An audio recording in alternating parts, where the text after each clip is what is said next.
Assalamualaikum warahmatullahi wabarakatuh. Alhamdulillah kan kita bersama lagi. Okey. Tadi aku ada keluarkan satu pula video menceritakan bahawa daripada hari yang pertama Mastura telah fitnah. Dia telah fitnah Chimping, Lim Guan Eng, Lim Kit Siang, lepas tu Anthony Loke, Teresa Kok ni, depa ni adalah sepupu sepapat. Aku dah keluarkan video tu dan daripada parti amanah menyoalkan kenapa pimpinan PAS langsung tidak membela Mastura. Tiba-tiba hari ni keluarlah daripada seorang ketua pemuda. Dia kata dia tak ada masa memikirkan membela Mastura sebab depa sibuk menguruskan negeri.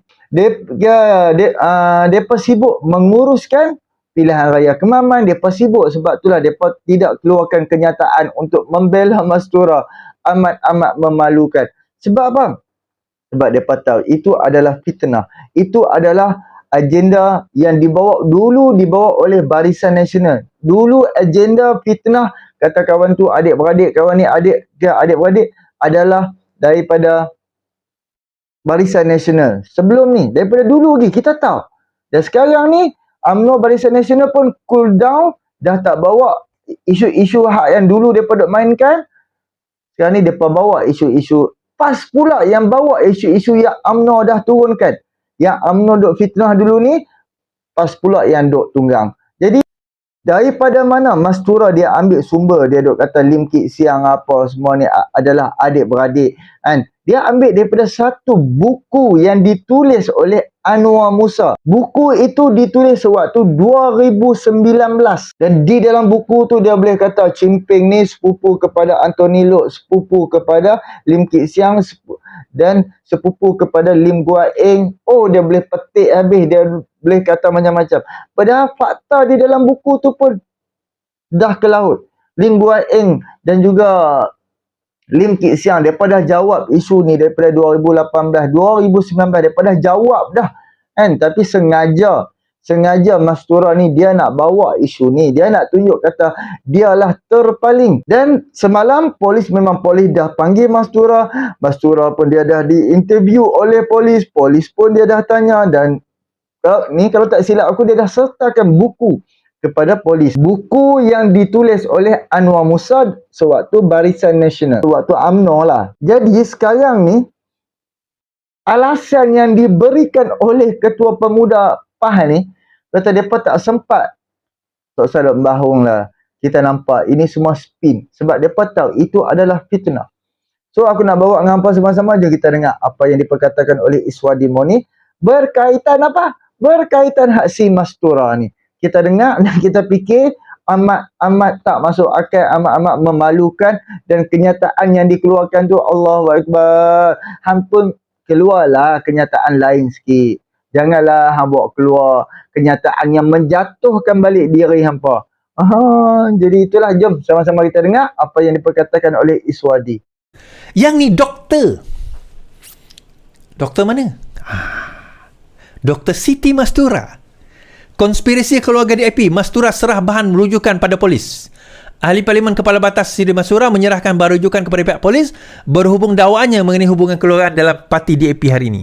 Bagaimanapun peguamnya Ahmad Amzar berkata pihak mereka menyerahkan kepada pihak polis untuk menentukan sama ada bukti tersebut sahih atau sebaliknya. Kita ada beberapa bahan rujukan yang kita kumpul dan serah kepada pihak polis. Sama ada relevan atau tidak, sahih atau tidak, kita serah kepada pihak polis, katanya. Okay? Right. Saya ulas ni dulu. Kesahihan atau tidak dokumen tersebut, ini jenayah, bawa ke mahkamah sivil sebab Lim Guan Eng akan saman. Dia macam ni. Sewaktu kamu berbicara, ni saya nak bagi general undang-undang kepada tuan-tuan yang membaca.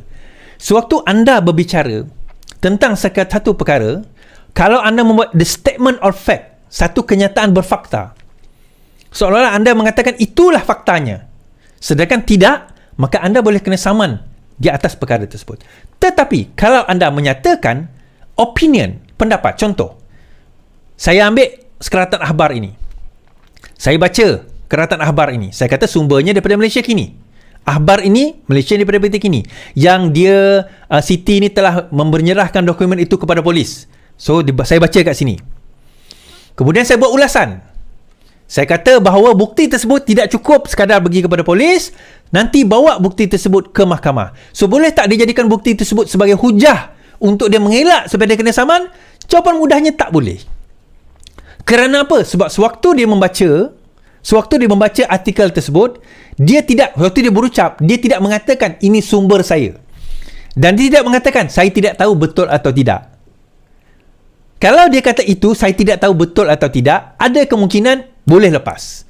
Tetapi dia bercakap, membaca dengan penuh confident, mengatakan, tengok, ni siapa?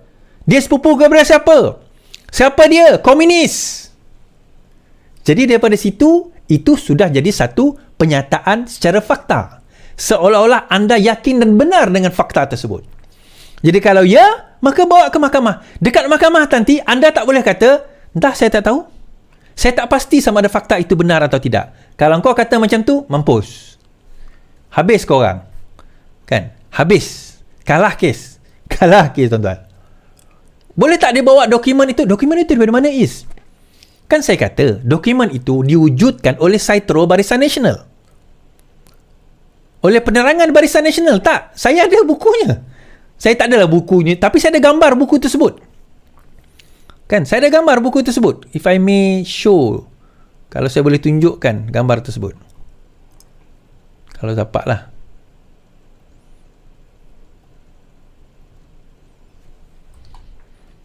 Oh, saya tak boleh. Okay, tak apa. Tak apa, saya tak boleh tunjuk gambar tersebut. Sebab dia dalam... Tapi tak apa. Kalau kita tengok kat sini, Komunikasi Barisan Nasional, BNCOMS, silsilah keluarga Chin Peng, pengasas KPM. Saya rasa buku ni ditulis pada tahun 2019. Siapa yang percaya dan main benda ni, tuan-tuan? PAS. Dia ambil daripada buku itu dan dia baca. So kalau dia percaya buku itu sebagai benar, maka dia kena buktikan di mahkamah bahawa sumber dia PhD. Orang buat PhD ni tahu, tuan-tuan. Dia faham bagaimana nak buat citation. Macam mana nak ambil, orang kata apa, yalah citation, macam mana nak buat apa kata sumber, macam mana nak quote sumber, kesahihan dan sebagainya. So dia tahu. Tetapi yang menariknya, so PAS kata apa? Yang ni. PAS kata apa? Kita baca. Bukan tidak pertahan Siti Mastura, tidak cukup masa. Ada tak cukup masa.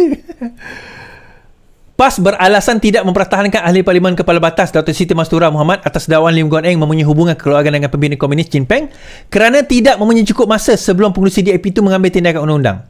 Bercakap kepada utusan Malaysia, Ketua Penerangan PAS Ahmad Fadil berkata dalam tempoh 2 hari dianggap terlalu singkat bagi PAS. Terlalu singkat bagi PAS. Now, kita macam ni, tuan. Kalau dokumen tersebut, dakwaan tersebut benar, perlu ambil masa 2 hari ke nak pertahankan? Berapa hari? 3 hari? 4 hari? Seminggu? Seminggu baru boleh buat kenyataan. Biasanya PAS ni paling laju keluar kenyataan. Keluar dalil. Tapi tiba-tiba 2 hari senyap, tuan-tuan. Tak ada dalil, tak ada kenyataan. Even paling kurang pun, apa kata PAS mengatakan bahawa kami pihak PAS memohon maaf bagi pihak Dr. Siti Mastura di atas kenyataan tersebut kerana beliau telah terkhilaf mengambil daripada sumber yang tidak diketahui. Cukuplah. Tapi dalam tempoh 2 hari, langsung tidak ada pimpinan PAS yang membuat kenyataan.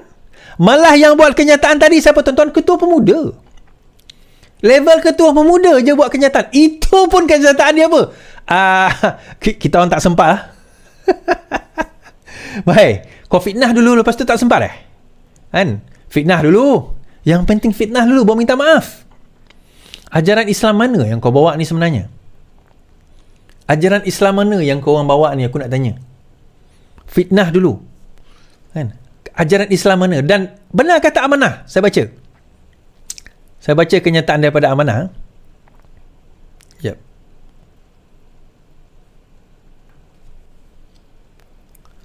PAS tidak patut biar Siti Mastura nampak dungu, tidak dibela. PAS tidak sepatutnya membiarkan Ahli Parlimen Kepala Batas Datuk Siti Mastura kelihatan dungu dengan hanya berdiam diri berhubung dakwaannya pengurusi DAP Lim Guan Eng mempunyai hubungan keluarga dengan Chimpeng. Exco Pemuda Amanah Azhar Rahman berkata, sejak ucapan Mastura mengaitkan Guan Eng dengan Lim Chimpeng itulah tiada pemimpin PAS membelanya. Ini yang saya sebut tadi. Tak ada, tuan-tuan. Dan bila ditanya 2 hari kemudian, 3 hari kemudian, dia kata kami tak sempat. Tak sempat apa? Tak sempat nak bela. Kenapa tak sempat nak bela? Singkat sangat 2 hari. Singkat sangat 2 hari tak sempat. Itu orang yang setia kawan, tuan. Tapi itulah, tak pelik lah. Kalau kawan sendiri pun dia boleh tikam belakang, kawan sendiri pun dia boleh tembak, alah, setakat yang ni teruk under the bus lah. Engkau punya salah, engkau bela lah sendiri, engkau jawablah sendiri. Kami berlepas diri. Seolah-olah macam itulah bunyinya. Okey. Dan kita nampak bagaimana bersatu sendiri sekarang ini menjadi seperti melukut di tepi gantang. Ada pun tak apa, tak ada pun tak apa. Okay? Ada pun tak apa, tak ada pun tak apa. Dan untuk mereka kekal relevan, mereka bawalah isu-isu yang tak penting. Okey. Now, sekarang ini ada satu berita berkenaan dengan Wan Saiful cabar DAP Saman BN. Kita tengok. Bekas Ketua Penerangan Bersatu Wan Saiful Wan Jan hari ini mencabar pengurusi DAP Lim Guan Eng untuk menyaman BN berhubung dakwaan yang terkandung dalam buku kecil kempen. Ahli Parlimen Tasik Geluguk itu berkata risalah bertajuk Bahan Kempen Komunikasi BN turut menyertakan dakwaan serupa yang dibuat oleh Ahli Parlimen Kepala Batas Sistem Masura mengaitkan pemimpin DAP dengan bekas pemimpin Ong Bong Hwa yang dikenali sebagai Chimpeng. Dalam dokumen rasmi ini dicetak menyatakan kaitan DAP dan Parti Komunis. Muka surat 12930 ada topik fahaman komunis katanya. Wan Saiful bersama bekas Ketua Pemuda UMNO Seremban Zul Amali Hussein dalam sidang parlimen itu. Zul Amali kini ahli PAS berkata buku kecil itu diedarkan kepada semua jentera UMNO sebelum hari penamahan calon PRU 15 tahun lalu. Wan Saiful kemudiannya membacakan petikan daripada buku kecil tersebut mengenai sejarah Chimpeng yang menyebut penasihat DAP Lim Kit Siang dan bekas Perdana Menteri Lee Kuan Yew adalah sepupu. Baik. Saya nak ulas. Okay. Saya nak ulas beberapa perkara. Kenapa isu ni tak timbul sebenarnya. Bukan tak timbul, tak dibawa oleh DAP. Lim Kit Siang, Lim Guan Eng tak pergi saman BN, sebaliknya saman Mastura. Ini saya nak cerita kepada Wan Saiful Wan Jan supaya dia faham. Dan kenapa saya kata benda ini killing many birds with one stone. Yang pertama, bak kata Wan Saiful tadi bila dia bawa bekas ahli BN, dia kata yang daripada Seremban, dia kata pada PRU ke-15 kami disebarkan kepada jentera-jentera. Okay. Kalau sekiranya Lim Guan Eng, Lim Kit Siang nak saman, BN boleh deny. Tak tahu? Siapa yang sebarkan? Sesiapa boleh nak print. Dan bila dia kata bekas ahli BN yang masuk PAS mengatakan demikian, itu dipanggil cakap dengar. Kenapa? Kita tak ada spesifik orang kita nak saman. Beza dengan PAS apa dia is? Beza dengan PAS ada orang spesifik yang cakap, iaitu Siti Mastura. Maksudnya ada orang kita nak saman. Itu beza dia. Now, kalau Siti Mastura menyebut perkara itu dengan in confidence, dengan keyakinan, dengan penuh rasa keyakinan, dengan penuh rasa kefaktaan, maka dia kena mempertahankanlah buku tersebut, fakta tersebut di dalam mahkamah. Dan saya kata tadi, they're killing many birds with one stone. Dengan perkara itu, apa yang dia perlu lakukan? Siti Mastura ni dia kena panggil BNCom. Dia kena panggil BN Communication, datang jadi dia punya saksi, menyatakan inilah fakta-fakta yang demikian. Soalannya, siapa BNCom itu? That's membawa saya poin yang awal tadi. So, Lim Guan Eng, Lim Kit Siang nak saman siapa? Sebab soalannya, siapa BNCom itu? Kalau Siti Mastura berada di pihak yang benar, Wan Saiful tak payah gelabah. Wan Saiful boleh bagi tahu Siti Mastura, ambil keratan saya punya video ni, bagi tahu Siti Mastura, panggil BNCom tersebut, carilah siapa yang tulis, siapa. Mana saya tahu, kamu yang bawa bukti itu, kamulah kena cari. Cari siapa yang tulis, bawa ke mahkamah, di atas kandang bersumpah, dia kemukakan bukti-bukti untuk menyatakan kebenaran apa yang di dalam buku itu tersebut. Kerana itulah buku yang diserahkan oleh Siti Mastura kepada polis. Bermakna Siti Mastura yakin akan kebenaran buku tersebut. Cuma dia akan jadi cakap dengar. Untuk menjadikan dia tidak cakap dengar, hearsay, apa kata dia kena cari siapa penulis buku itu, panggil dan jadikan dia sebagai saksi dengan membawa bukti-bukti tersebut. So, menjawab persoalan, kenapa dia tak saman is? Ini sebab dia. Ini sebabnya. Itu saya kata, dia killing many birds with one stone. So, untuk membuktikan kebenaran tersebut, maka silakanlah Siti Mastura nanti, bawalah BNCOM siapa yang tulis itu ke dalam mahkamah. Di situ nanti kita akan bongkarkan, londehkan. So Wan Saiful Wanjan nak rasa takut perkara itu untuk dilondehkan dalam mahkamah tu. Kenapa? Sebenarnya ni tuan-tuan, dia konon nak lagakan lah BN dengan Pakatan Harapan sekarang ini, dengan DAP ni dia konon nak lagakan. Tapi the end of the day, kita kata, benarkah buku itu diedarkan oleh BN Communication? Kalau benar, dan buktikanlah perkara itu di dalam mahkamah. Simple. BN pun tak bising dah. Tiba-tiba Wan Saiful Wanjan nak bising. Kenapa? Dan dalam masa sama, Tan Teresa Kok MP kedua ambil tindakan mahkamah ke atas Mastura. Seorang lagi ahli Dewan Parlimen DAP bakal memulakan tindakan undang-undang ke atas Siti Mastura. Ekoran dakwaan dibuat pemimpin wanita PAS itu baru ini. Alamak. Menurut Teresa Kok, dia akan memfailkan saman fitnah ke atas Siti Mastura very soon. Kok yang juga ahli Parlimen Seputih memberitahu media dia sudah menghantar LOD dan memberi tempoh yang wajar kepada Siti Mastura, meminta maaf dan menarik balik dakwaan dibuatnya. Kata Kok, LOD tersebut dihantar pada 10 November lalu dan tempoh yang diberikan berakhir hari ini. Sampai sekarang, kita tak lihat dia ada menarik balik kenyataan yang berbaur, menyentuh agama, perkauman dan memfitnah, katanya. Turut hadir adalah RSN Raya dan juga Yang Safura, Bentong. Baru-baru ini tular dakwaan dibuat oleh Siti Mastura yang mendakwa Kok mempunyai hubungan persaudaraan dengan isteri pengerusi DAP, Betty Chew. Siti Mastura juga mendakwa beberapa pimpinan kadam DAP termasuk antinolog Nga Koming dan ahli Parlimen Beruas Ngie Koham ada pertalian kekeluargaan. Paling mengejutkan ialah apabila Siti Mastura menuduh Lim Kit Siang dan anaknya Lunggon Eng sepupu kepada Chin Peng. Okay. Dan kalau kita tengok kat bawah ni, okay, right. So ini adalah saman. Ini adalah saman kedua yang dikemukakan kepada Siti Mastura. Habislah kau Siti Mastura. Itu baru Teresa Kok belum lagi Anthony Locke ni. Belum lagi Nga Koming ni. 10 juta tu. Mana orang PAS yang lain? Saya kata Siti Mastura mudah je. Siti Mastura, ni saya bagi formula untuk kamu nak selamat dek Okey, senang je. Kamu pergi cari siapa penulis BNCOM itu. Okey, bawa dia ke mahkamah, minta dia keluarkan semua bukti-bukti tersebut. Kalau dia gagal dengan kamu sekali melingkup. Faham? So jangan main fitnah lagi Okey? Okey, boleh. Jangan main fitnah lagi. Okey, main jauh-jauh. Okey, geng. 2 hari, geng. Tak dapat. Susahlah. Tak dan orang tak dan dia nak membela puak-puak ni. Tak sempat masa. Tak cukup masa untuk nak membela geng-geng mereka. Jadi, macam tu lah. Kan? Alasan tak masuk akal, geng. Tak masuk akal. Kan? Sebab apa? Kalau ikutkan, bukan tak masuk akal. Memang dia tahu itu adalah fitnah. Itu adalah menipu. Walaupun yang dia bernama fitnah tu kepada orang-orang bukan Islam, fitnah tetap fitnah. Malaikat mencatat fitnah-fitnah perbuatan mulut kita. Malaikat, semua malaikat buat. Jadi hang tak perlu nak spin, hang tak perlu nak tipu lah.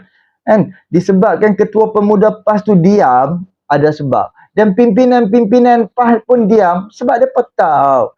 Sebab dulu kita bersama dengan PAS. Dulu Pakatan Rakyat bersama dengan PAS. PKR, DAP bersama dengan PAS. Dan PAS yang menepis segala tuduhan-tuduhan ini. Tapi hari ini, PAS yang bawa modal-modal ni. Dulu UMNO yang fitnah DAP.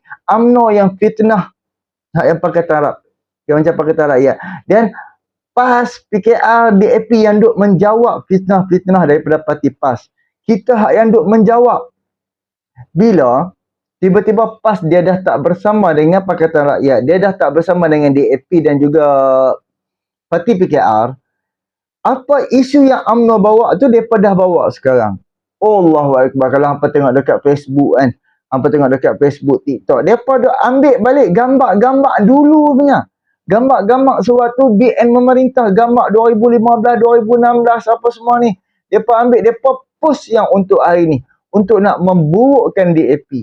Itulah kerja-kerja parti PAS. Mereka dah tak ada modal. Mereka dah tak ada isu. So, mereka terpaksa buat perkara-perkara lama dan post pos sekarang ni untuk apa? Untuk nak memburukkan kerajaan Anwar. Terutama DAP. Depa akan attack DAP dan depa nampak DAP ni adalah sasaran. Jadi depa terpaksa mainkan macam tak kira lah hubungan adik-beradik ke, isu peribadi ke, isu itu, isu ini, terpaksalah depa mainkan. Sebab depa dah tak ada hujah, depa dah tak ada modal. Daripada segi pengurusan di dalam sidang parlimen, hampa boleh tengok. Kan depa duk minta macam-macam dekat Anwar. Pasal apa tak buat je ni, pasal apa tak buat ini. Anwar Ibrahim soalkan balik. Awal waktu hampa memerintah, hampa tak buat. Kan? Apa yang Anwar Ibrahim buat hari ni? Semua Anwar Ibrahim refer ataupun perbelanjaan hari ni berdasarkan income kerajaan. Berdasarkan komitmen kerajaan. Sebab kerajaan kena bayar hutang 1MDB, kena bayar hutang negara, kena pengurusan rakyat, pengurusan negara, bayar gaji penjawat awam. Kan?